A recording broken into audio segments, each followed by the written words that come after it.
నయములో ఉన్నటువంటి భక్తిని గమనించిన రూతు ఆమెను విడిచిపెట్టక మోయాబు విడిచిపెట్టి బెత్లెహేముకు చేరుకుంది.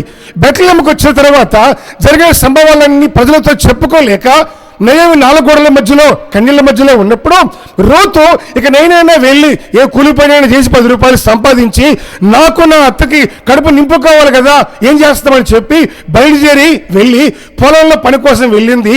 ఆ పొలంలో వెళ్ళినటువంటి ఆ పని వాళ్ళ దగ్గర ఉండి పరిగె ఏరుకునేదానికి పర్మిషన్ తీసుకొని పరిగె ఏరుకొని ఇంటికి వచ్చి తనకు తన అత్తకు కడుపు నింపుకుంది. ఈమె సత్ప్రవర్తన చూసినటువంటి బోయజు పెద్దవాళ్ళతో మాట్లాడి ఆమెను పెళ్లి చేసుకున్నాక ఏ పొలానికైతే వెళ్ళి చేతులు జాపి పిడికడు ధాన్యం కోసం బతిమాలుకుందో అదే పొలంలో పనిచేసేటువంటి మనుషులకు నీ కూలి డబ్బులు ఎంత అని లెక్కగట్టి కూలి డబ్బులు పంచిపెట్టే రీతిగా ఆ పొలానికి యజమానురాలై కూర్చుంది.